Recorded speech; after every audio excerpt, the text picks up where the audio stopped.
Hi everyone and welcome to today's video. Today I'm reviewing an ink from Robert Oster. We are all familiar with this bottle by now, particularly on my channel. I love Robert Oster inks. Today we're looking at a relatively new one. It is Astorquiza Olive, which is an exclusive to Bauer Inks in Canada. Check them out, go look at it. If you want this ink, only place you'll get it, so go there.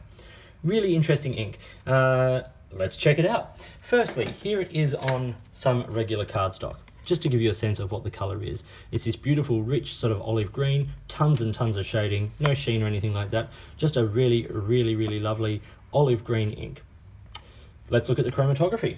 So, this is an interesting one. I quite enjoy this chromatography because there's, obviously, you can see there's not a lot sort of left at the bottom where I drew the line, but you get these sort of pinky, mauvey, almost browny sort of colours through to yellows and greens, and then a beautiful vibrant blue on the top.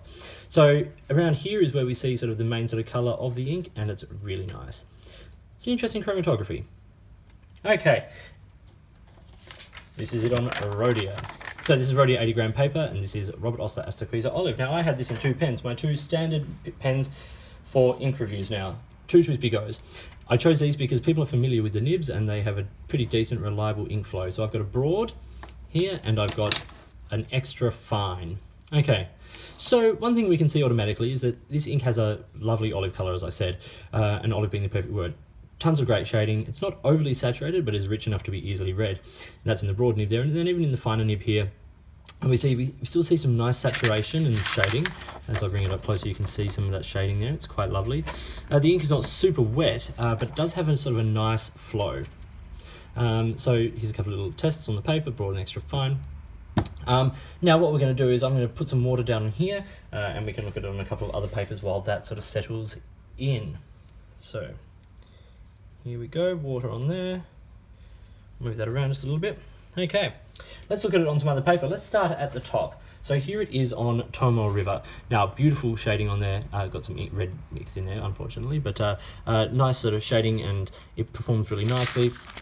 And you can see there's no sort of bleed or feather from the standard pens there, as one would expect on Tomo River paper and from a Robert Oster ink. Now, as we move down the line, we see a couple of things starting to happen.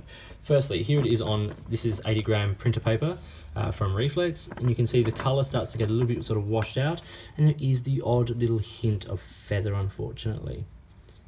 It does start to spread on this paper, but that's also an attribute of the paper, and there is some bleed even from the extra fine nib there. On the lowest end paper that I put it on, this is Reflex Spirex note paper. Once again, a bit of feathering, colour's a bit more washed out, there's less pronounced shading, and once again a little bit of sort of bleed coming through. But this is not fountain pen friendly paper, it's not designed to be. So I thought, look, is this a sign of the ink or is this a sign of the paper, or what is it? So I tried it on a mid paper, which is supposed to be fountain pen friendly, but I find reacts differently to different inks. So this is Kunasawa paper, and you can see that there's no feathering, it performs relatively well. The shading is very apparent, and the colour looks quite nice, but there is still some bleed. So I think what we can tell from these is that this ink is not going to, like the bleeding and feather is good. Like, it's not great. There is some, particularly if you're using a wet nib on, or even a sort of a remotely wet nib on paper that is not designed to be fountain pen friendly, you are going to find a little bit of bleeding from this ink. Okay, let's try out this water test. As to be expected, we don't really get anything left behind. You can see that from the chromatography. If you spilt too much water on this or your page got soaked in water, I think you'd pretty much say you'd lose it, unfortunately. So let's look at some colour comparisons now while we're here. So I've got two colours that people might be familiar with. We've got Monteverde Olivine, which is a very much a darker, very darker green, but just to put it into context of sort of how light this colour is. And then I've got Roter und Klingner's Altgoldgrün. So you can see that it sits nicely between them, particularly the lighter shade. It's got sort of a nice sort of green olive sort of colour. It's really, I do love the colour of this ink. Now let's talk then through the criteria here. So shading is high, very high. Sheen, there's none, but it's not supposed to. Same with shimmer. Concentration and saturation of this ink. Look, it's it's good. Yep, it's not overly saturated, but you do get plenty of the colour on the page and certainly enough to be able to read it. Wetness and flow is fair. Bleed is good, as it's some on lower end, feather good, some on lower end. Dry time is remarkably slow. This took more than 50 seconds to dry on Rhodia paper.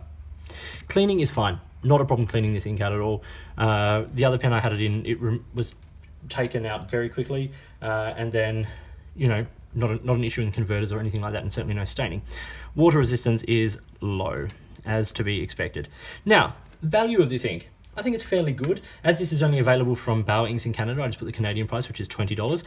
It's pretty decent. You can get Robert Oster inks in this 50ml bottle for between the $17 and $20 mark, depending on where you are. They're pretty reasonably priced, particularly for the ink that you get and the range of colours and all of that sort of stuff. So, scoring. Well, overall, I say it's a 3.5 out of 5. It's got good performance, but it's not really remarkable. There's nothing remarkable about this ink. I really like the colour. So this is where I gave it a 4 out of 5. I love the colour. It's a good performance. If you're using this on Clairefontaine, Rhodia, Tomo River, Baron Fig, anything like that, Apica paper, you are not going to have a problem with this ink whatsoever. It's going to perform beautifully. It's going to look great. My only thing is that it might be a little bit dry. Really, like, I think, which, you know, is an interesting thing to say, seeing as though we have feather and bleed and all of that sort of stuff in the ink as well. But I think the saturation of the ink allows for that to sort of be drawn through the paper. So yes, this was Robert Oster Astorquiza Olive from Bauer Inks. I really like the ink. As I said, 4 out of 5 for me, 3.5 in terms of the actual criteria.